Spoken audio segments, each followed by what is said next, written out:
ಈ ಸಾಮಾನ್ಯವಾಗಿ 12ನೇ ಶತಮಾನದಲ್ಲಿ ಬಸವಣ್ಣವರು ಸಹ ಇಲ್ಲಿಗೆ ಬಂದು ಹೋದಂಥ ಒಂದು ಇದಿದೆ ಅವಾಗ. ಜೊತೆಗೆ ಮೈಸೂರು ಪ್ರಾಂತ್ಯ ಅಂತಿತ್ತು. ಆ ಮೈಸೂರು ಪ್ರಾಂತ್ಯದಲ್ಲಿ ಒಂದು ಕಾಲದಲ್ಲಿ ಮಳೆನೇ ಇಲ್ಲ. ಮಳೆ ಆಗದಂಥ ಇವರು ಜಯಚಾಮರಾಜೇಂದ್ರ ಒಡೆಯರು ಏನಾಗಿದೆ, ಚಾಮುಂಡೇಶ್ವರಿ ಅಮ್ಮನವ್ರ ಜೊತೆ ಮಾತಾಡಬೇಕಾದ್ರೆ ನೀವು ನಮ್ಮ ಅಣ್ಣನ ಬಳಿಗೆ ಹೋಗಿದ್ದು ಬನ್ನಿ, ಮಳೆ ಆಗುತ್ತೆ ಅಂದ್ರೆ. ಅಣ್ಣನ ಬಳಿಗೆ ಹೋಗಿದ್ದು ಬನ್ನಿ ಅಂತ ತಕ್ಷಣ ಅವರು ಇಲ್ಲಿ ಬಂದಿದ್ದಾರೆ. ಅವರು ಕುದುರೆ, ಅವಾಗೆಲ್ಲ ಕುದುರೆ ಸವಾರಿ, ಕುದುರೆನಲ್ಲಿ ಬಂದು ಇಲ್ಲಿ ಪೂಜೆ ಪುರಸ್ಕಾರ ಮುಗಿಸ್ಕೊಂಡು ಮೈಸೂರಿಗೆ ಹೋಗೋ ಅಷ್ಟರಲ್ಲಿ ಭಾರಿ ಮಳೆ ಆಗಿ ಆವಾಗ ಏನಾಗಿದೆ, ಒಳ್ಳೊಳ್ಳೆ ದಿಮ್ಮಿಗಳೆಲ್ಲ ಬಂದ್ಬಿಟ್ಟು ಮರಗಳೆಲ್ಲ ಹೊತ್ಕೊಂಡು ಎಲ್ಲಿಂದ ಕೊಡಗು ಭಾಗದಲ್ಲಿ. ಆವಾಗ ಆ ಡ್ಯಾಮ್ನ ಇಲ್ಲಿ ನಿರ್ಮಿಸ್ಬೇಕು ಅಂದ್ಬಿಟ್ಟು KRS ಮಾಡಿದ್ದು.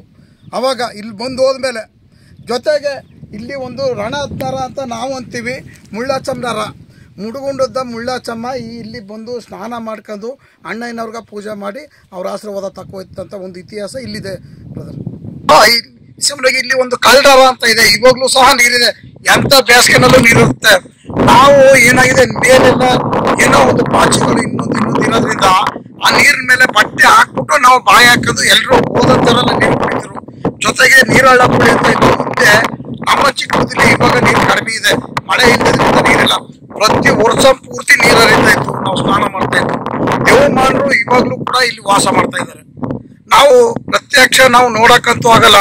ನಾವು ಅದನ್ನ ಕೇಳಬೇಕು, ಲಾಲಿಸ್ಬೇಕು ಅಂದ್ರೆ ಅಮಾವಾಸ್ಯನಾಗ ಬಂದು ಇಲ್ಲಿ ಆಲ್ಟ್ ಆದಾಗ ಮಾತ್ರ ಖಂಡಿತವಾಗೂ ಅದನ್ನ ಕೇಳಬಹುದು. ನನ್ನ ಹೆಸರು ಕುಣಗಳ್ಳಿ ರಂಗಸ್ವಾಮಿ ಅಂತ, ಗ್ರಾಮ ಕುಣಗಳ್ಳಿ, ಕೊಳ್ಳೇಗಾಲ ತಾಲೂಕು, ಚಾಮರಾಜನಗರ ಜಿಲ್ಲೆ. ಇತಿಹಾಸ ಭರಿತ ಮುದಿಮಲೆ ಬೆಟ್ಟದಲ್ಲಿ ನಾವು ಇದೀವಿ ಈಗ. ಈ ಮುದಿಮಲೆ ಬೆಟ್ಟದ ವಿಶೇಷ ಅಂದ್ರೆ ಮುದುಮಲೆ ಅಲ್ಲ, ಮುನಿಮಲೆ, ಮುನಿಗಳ ಆವಾಸ ಸ್ಥಾನ ಇದು. 106 ಗವಿಗಳ ಈ ಹೊಂದಿರ್ತಕ್ಕಂಥ ಬೆಟ್ಟ ಈ ಮುದುಮಲೆ ಗುಡ್ಡ, ಮುನಿಮಲೆ ಬೆಟ್ಟ. ಇವತ್ತಿಗೂ ಸಹ 106 ಗವಿಗಳು ಬೆಟ್ಟದ ತಪ್ಪಲೆಲ್ಲ ಎಲ್ಲ ಇದೆ. ಹಾಗಾಗಿ ಸಾಮಾನ್ಯವಾಗಿ ದೇವರು ಇಲ್ಲಿಂದನೇ ಪೂಜೆ ಪುರಸ್ಕಾರ ಎಲ್ಲ ಇದೆ. ನಾವು ಚಿಕ್ಕ ವಯಸ್ಸಿನಿಂದ ನಾವು ಕೂಡ ನಮ್ಮ ಅಜ್ಜಿ ಕಾಲದಿಂದ ನಾವು ಈ ಬೆಟ್ಟ, ಇದೇ ಜಮೀನು ನಮ್ದು. ಈ ಜಮೀನಲ್ಲೇ ನಾವು ಜೀವನ ಮಾಡ್ತಾ ಇದ್ದು, ವ್ಯವಸಾಯ ಜೀವನ ಮಾಡ್ತಿದ್ದು. ಇತ್ತೀಚೆಗೆ ಕಳೆದ ಒಂದು 10-15 ವರ್ಷದ ಹಿಂದೆ ನಮ್ಮ ಮುದುಮಲೆ ಬೆಟ್ಟಕ್ಕೆ ದೇವಸ್ಥಾನಕ್ಕೆ ಚಪ್ಪಡಿ ಮಾಡಬೇಕು ಅಂದ್ಬಿಟ್ಟು ನಾನು ಸುಮಾರು ಒಂದಷ್ಟು ದೇಣಿಗೆ ಕೊಟ್ಟೆ, ಕಲ್ಲುಗಳು ಬರೋಸಿ ಕೊಟ್ಟ ನಂತರ ಏನೋ ಒಂದು ಮಾಡಬೇಕು, ಡೆವಲಪ್ ಮಾಡಬೇಕು ಅಂದ್ಬಿಟ್ಟು ನಾವು ಕೂಡ ಕೈ ಹಾಕ್ತು. ಆ ಒಂದು ಇದರಲ್ಲಿ ಒಂದಷ್ಟು ಕಲ್ಲೆಲ್ಲ ಹಾಕಿ ಅಷ್ಟು ನಮ್ಮ ಕೈಲಾದಷ್ಟು ಒಂದು ಇದು ಮಾಡ್ದು, ಅಲ್ಲಿಗೆ ಒಂದು ಸಹಕಾರ ನೀಡಿ ಒಂದು ಡೆವಲಪ್ ಮಾಡ್ತಾ ಇರ್ಬೇಕಾದ್ರೆ ಏನಾಯ್ತು, 2009ರಲ್ಲಿ ನನ್ನ ಮಗ ಜನಿಸ್ತಾ 3ನೇ ದಿನಕ್ಕೆ ನನಗೆ ಕಾಲು ಆಕ್ಸಿಡೆಂಟ್ ಆಗ್ಬೇಕಾದ್ರೆ KR ಆಸ್ಪತ್ರೆಯಲ್ಲೂ ಆಗಲ್ಲ ಅಂದ್ರು, ನಂಜನಗೂಡಲ್ಲಿ ಆಗಲ್ಲ ಅಂದ್ರು, JSS ಹಾಸ್ಪಿಟಲ್ ತಗೊಂಡೋಗಿ ಸೇರಿಸಿದ್ರು. ಅವಾಗ ಏನ್ ಮಾಡ್ದು, ಫಸ್ಟ್ ಎಕ್ಸ್ರೇ ಮಾಡ್ಸಪ್ಪ ಅಂದ್ರೆ ಎಕ್ಸ್ರೇ ಮಾಡಿದ ತಕ್ಷಣ ನಾವು ತಗೊಂಡೋಗಿ ಇಲ್ಲ ನಿನ್ ಕಾಲು ಆಪರೇಷನ್ ಮಾಡ್ಬೇಕು ಅಂತ ಡಾಕ್ಟರ್, ಅಲ್ಲಿ ಸರ್ಜನ್ ಐ ಸ್ಪೆಷಲಿಸ್ಟ್ ಶಂಕರ್ ಅಂತ ಅವರು ಆಪರೇಷನ್ ಮಾಡ್ಲೇಬೇಕು ಅಂತಂದಾಗ, ಇಲ್ಲ ಸರ್ ನಾನು ಆಪರೇಷನ್ ಮಾಡಿಸ್ಕರಲ್ಲ, ನಾನು ಕೊನೆಯಾಗಿ ಕಾಲಿಲ್ದೆ ಗುಜ್ಜು ಕೊಟ್ಕ ತಿರ್ಗಾಡಿದ್ರು, ನಾನು ಆಪರೇಷನ್ ಮಾಡಿಸ್ಕರಲ್ಲ ಅಂತ ಹೇಳಿದೆ. ಯಾಕೆ ಅಂತಂದ್ರು, ನನ್ಗೇನು ಗೊತ್ತಿಲ್ಲ, ಏನೋ ನನ್ನ ಬಾಯಿಲಿ ಆ ರೀತಿ ಬರ್ತಾ ಇದೆ, ನಾನು ಆಪರೇಷನ್ ಮಾಡಿಸ್ಕರಲ್ಲ ಅಂದು. ಮತ್ತೆ ಮಾರನೇ ದಿನ ಬಿಟ್ಟು ಮತ್ತೆ 3ನೇ ದಿನಕ್ಕೆ ಬೆಳಗ್ಗೆ 8:15 ನಾನು ಮುಖ ತೊಳೆದು ತಿಂಡಿ ತಿಂದು ಬೆಡ್ ಮೇಲೆ ಮಲಗಿಬೇಕಾದ್ರೆ ನನಗೆ ಕನಸಲ್ಲಿ ಮುನೇಶ್ವರ ಬೆಟ್ಟ ಕಾಣ್ತು. ಆ ದೇವಸ್ಥಾನದ ಒಳಗಡೆ ಹೋಗಿ ನಾನು ಮಲಗಿದ್ದೆ. ನನ್ನ ಕಾಲು ಪೂರ ಬ್ಯಾಂಡೇಜ್ ಕಟ್ಟಿದ್ರು.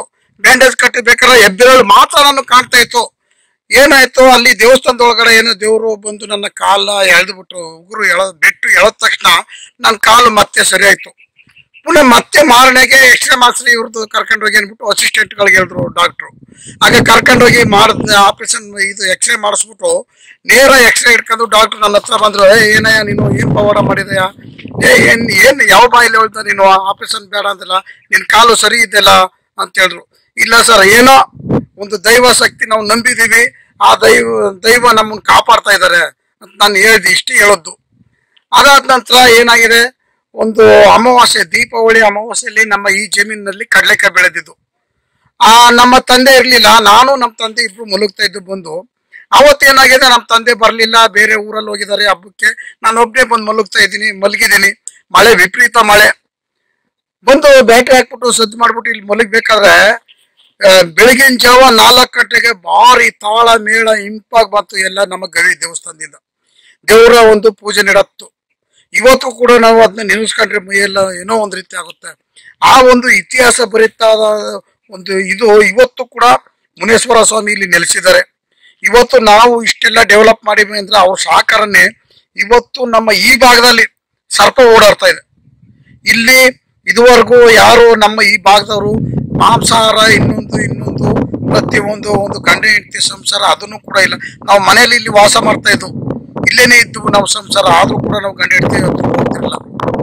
ಅಷ್ಟು ಶಿಸ್ತಾಗಿದ್ದರು ಮಾತ್ರ ಇಲ್ಲಿ ನಾವು ಇರ್ತೀವಿ, ಇಲ್ಲಾಂದ್ರೆ ಇಲ್ಲಿ ಉಳಗಾಲ ಇಲ್ಲ. ಆದ್ರಿಂದ ಈ ಮುನೇಶ್ವರರು ಈ ಮಹದೇಶ್ವರರು ಮಹದೇಶ್ವರ ಬೆಟ್ಟದಲ್ಲಿ ಇಲ್ಲ, ನಾಗಮಲ್ಲೆಗೆ ಹೊರಟಿದ್ದಾರೆ. ಆದ್ರೆ ನಮ್ಮ ಮುನಿಯೇಶ್ವರರು ಮುನಿಮಲೆ ಬೆಟ್ಟದಲ್ಲಿ ಇವತ್ತು ಕೂಡ ಜೀವಂತ ಇದ್ದಾರೆ. ನಮ್ಮ ಋಷಿ ಮುನಿಗಳು ಈಗಲೂ ಕೂಡ ಪೂಜೆ ಪುರಸ್ಕಾರ ಅಮಾವಾಸ್ಯೆಗಳಿಗೆಲ್ಲ ಮಾಡ್ತಾ ಇದ್ದಾರೆ. ಇದು ಒಂದು ಶಕ್ತಿಯುತ ಒಂದು ಬೆಟ್ಟ. ಇವತ್ತು ನಮ್ಮ ಈ ಭಾಗದಲ್ಲೇ ನಾವು ಶಾಸ್ತ್ರ ಇನ್ನೊಂದು ಕೇಳಿದಾಗ ಇಲ್ಲಿ ಒಂದು ವಿಗ್ರಹ ಇದೆ. ನಿಮ್ಮ ಜಮೀನಿನ ಈಶಾನ್ಯ ಭಾಗದ 1/2 ಕಿಲೋಮೀಟರ್ ಈ ವ್ಯಾಪ್ತಿ ಒಳಗೆ ನಿಮ್ಗೆ ಇಲ್ಲಿದೆ ಒಂದು ವಿಗ್ರಹ ಇದೆ ಅಂತ ಇದ್ದಾರೆ. ಯಾರು ಕೂಡ ಕಂಡಿಲ್ಲ. ನಾವು ಕೂಡ ಸಾಮಾನ್ಯವಾಗಿ 45 ವರ್ಷದಿಂದಲೂ, ನನಗೆ 44 ವರ್ಷ, ಅವಾಗಿಂದ ಇಲ್ಲಿ ಓಡಾಡ್ತಾ ಇದ್ದೀವಿ. 4-5 ವರ್ಷ ಬಿಟ್ಟು 40 ವರ್ಷದಿಂದ ಓಡಾಡ್ತಿದ್ದೀವಿ. ನಾವು ಇದುವರೆಗೂ ನಾವು ನೋಡಿಲ್ಲ. ಆದ್ರೆ ಇಲ್ಲಿ ಕರ್ತಮೂಲ ವತ್ತೆ ಅಂತ ಇದು ನಮ್ಮಲ್ಲಿ ಮಧುಮೇಹ ಒಂದು ಇದು ಏನು ಮಧು ಅಂದ್ರೆ ಒಂದು ಔಷಧಿ ಗಿಡಗಳು ಗಿಡಮೂಲಿಕೆ ಎಲ್ಲ ಇಲ್ಲಿ ಸಿಗುತ್ತೆ. ಇಲ್ಲಿ ಈ ಸಂಜೀವಿನಿ ಅಂತಿರಲ್ಲ ಪ್ರತಿಯೊಂದು ನಮ್ಮ ಇಲ್ಲಿ ಸಿಗುತ್ತೆ.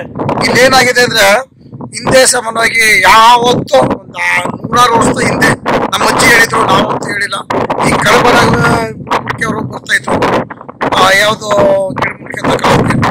ಅವನೊಬ್ಬ ಯಾವುದೇ ತರದ ರಾವು ಪಡ್ತಿದ್ದಾಗ ಅವನು ಅಲ್ಲೇ ನೈಟ್ ಮಲಗಬೇಕಾದ್ರೆ ಬಿಡ್ಕಂತ ಒಂದು ಸೌಂಡ್ ಬರ್ತಾ ಇತ್ತು. ನಾವು ಕೇಳ್ತಾ ಇತ್ತು, ಯಾರಿಗೂ ಇದುವರೆಗೂ ತೊಂದರೆ ಕೊಟ್ಟಿಲ್ಲ. ನಾನು ಇವತ್ತು ಸಹ ಇಲ್ಲೆಲ್ಲವೂ 2 ಗಂಟೆ ರಾತ್ರಿ ಓಡಾಡ್ತಿದ್ದೀವಿ. ದೇವರು ಭಗವಂತನ ಸಹಕಾರದಲ್ಲಿ ನಮ್ಗೆ ಯಾವುದೇ ತರ ತೊಂದರೆ ಆಗಿಲ್ಲ, ಆಗೋದಿಲ್ಲ. ಅವರೇ ನಮ್ಮ ರಕ್ಷಕರು. ಹಾಗಾಗಿ ಒಂದು ಇತಿಹಾಸ ಇಲ್ಲಿದೆ. ಇದು ಅಣ್ಣ ತಮ್ಮ ಅಂತ ಒಂದು ಕಲ್ಲು. ಹಿಂದಿನ ಕಾಲದಲ್ಲಿ ಅಣ್ಣ ತಮ್ಮ ಇಲ್ಲಿ ವಾಸ ಮಾಡ್ತಾ ಇದ್ದಂತ ಕಲ್ಲು. ಇಬ್ರಿದ್ರು. ಹಿಂದೆ ಏನು ಬಾಹುಬಲಿ ಅಂತ ಇದ್ರು ಅಲ್ಲಿ, ಅದೇ ರೀತಿ ಅಣ್ಣ ತಮ್ಮ ಇದ್ದು ವಾಸ ಮಾಡ್ತಿದ್ದವರು. ಆ ಅಣ್ಣ ತಮ್ಮ ಅವ್ರು ತದನಂತರ ಅವರು ಕಲ್ಲಾದ್ರು. ಇಲ್ಲಿ ಕಲ್ಲಾದ ಸುಮಾರು ವರ್ಷಗಳ ನಂತರ ತಮ್ಮ ಅಣ್ಣ ಕೆಳಗಡೆ ಇರ್ತಕ್ಕಂಥ ತಮ್ಮನ ಕಲ್ಲಿಗೆ ಸಿಡ್ಲು ಹೊಡೆದು ಚೂರಾಯ್ತು. ಎಷ್ಟೋ ವರ್ಷ ಕಳ್ಕೊಂಡು ನಮ್ಮ ಕುಣಗಳ್ಳಿಯ ಕಲ್ಲು ಹೊಡಿತಕ್ಕಂಥ ಬೋವಿ ಜನಾಂಗದವರು ಈ ಕಲ್ಲು ಮೇಲೆ ಕೂತ್ಕೊಂಡು ಕಲ್ಲು ಹೊಡಿಬೇಕು, ಇದನ್ನ ಭಾಗ ಮಾಡ್ಬೇಕು ಅಂದ್ಬಿಟ್ಟು ಕಲ್ಲು ಹೊಡಿತಾ ಇರ್ಬೇಕಾದ್ರೆ ಅವರು 2 ಕಣ್ಣು ಕೂಡಾಯ್ತು. ಅದೇ ಅದು ಈ ಕಲ್ಲು ಹೊಡಿಬಾರ್ದು, ಇದರಲ್ಲಿ ಏನೋ ಇತಿಹಾಸ ಇದೆ, ಪವಾಡ ಇದೆ ಅಂತ ಹೇಳ್ತರು. ಜೊತೆಗೆ ಅಲ್ಲಿ ಒಂದು ಗವಿ ಮುನೇಶ್ವರ ಗವಿಯಿಂದ ಮೇಲ್ಭಾಗದಲ್ಲಿ ಕೊಂತಮ್ಮ ಗುಳ್ಕಾಯಿ ಚೆಚ್ಚಕಾಯಿ ಎಲ್ಲು ಅಂತ ಇದೆ. ಕೊಂತಮ್ಮ ಅಂತ ಒಬ್ಬ ಹೆಂಗ್ಸು ಇಷ್ಟು ದಪ್ಪ ಕಲ್ಲನ್ನ ಮುಳ್ಳು ಬದ್ನಕ್ಕಂತ ಬರ್ತಾ ಇತ್ತು. ಅದು ಒಂದು ಆಯುರ್ವೇದಿಕ್. ಅದನ್ನ ಜಜ್ಜಿಬಿಟ್ಟು ಅಲ್ಲಿ ಹೋಗ್ತಕ್ಕಂಥ ದನ ಕರುಗಳಿಗೆ ಹೋಗ್ತಕ್ಕಂಥವ್ರಗ ಉರುಳಿ ಜೊತೆಗೆ ಮುಳ್ಳು ಬದ್ನಕಾಯಿ ಹಾಕ್ಬಿಟ್ಟು ಅಂಬ್ಲಿ ಕೊಡ್ತಾ ಇದ್ರತ. ಆಯಮ್ಮ ಇಷ್ಟು ದಪ್ಪ ಕಲ್ಲು ಮಡಗಿದ್ದು ಇವತ್ತು ಈ ಒಂದು ಬಂಡೆ ಆಗಿದೆ. ಇವತ್ತು ಸಹ ಇತಿಹಾಸ ಇದೆ. ಜೊತೆಗೆ ಅಲ್ಲಿ ತೊಂಬಗಲ್ಲು ಅಂತ ಇದೆ, 2 ಕಲ್ಲು ಜೋಡ್ ಕಲ್ಲು ತೊಂಬಗಲ್ಲು. ಅಲ್ಲೂ ಕೂಡ ಸುಮಾರು ಒಂದು 20 ವರ್ಷದ ಹಿಂದೆ ಮೇದ್ನಿಯವರು ಒಬ್ರು ಸ್ವಾಮೀಜಿ ಅಲ್ಲೇ ವಾಸ ಮಾಡ್ತಾ ಇದ್ರು. ಏನೋ ಡೆವಲಪ್ ಮಾಡ್ಬೇಕು ಅಂತ ಇದ್ರು. ಅನ್ಎಕ್ಸ್ಪೆಕ್ಟೆಡ್ ಯಾವುದೋ ಜಾತಿ ವೈಷಮ್ಯ ಉಟ್ಕೊಂಡು ಅವರು ಇದಾಗ್ಬಿಟ್ರು, ಹೊರ್ಟೋಗ್ಬಿಟ್ರು ಇಲ್ಲಿ. ಜೊತೆಗೆ ಅಲ್ಲಿ ಕಪ್ಕಲ್ ಮುಂಟಿ ಅಂತ ಇದೆ. ಎಲ್ಲ ನಂಜೇಶ್ವರ ಗವಿ, ಅಲಸಂದ ಗವಿ, ಪ್ರತಿಯೊಂದು ಗವಿ ಇದೆ. ಇದೇ ರೀತಿ ಒಂದು ಶಾಂಡಿಗಲ್ ಅಂತ ಇದೆ. ಪ್ರತಿಯೊಂದು ಈ ಬೆಟ್ಟ ತಪ್ಪಲಿನಲ್ಲಿ ಸುತ್ತಮುತ್ತ ಇದೆ ಬ್ರದರ್. ಮತ್ತೆ ಅಲ್ಲಿ ಜೇನ್ ಕಲ್ಬರಿ ಪ್ರತಿ ವರ್ಷ ಇತಿಹಾಸ ಅಂದ್ರೆ ಜೇನು ಪ್ರತಿ ವರ್ಷನೂ ಈಗಲೂ ಸಹ ಜೇನಿದೆ.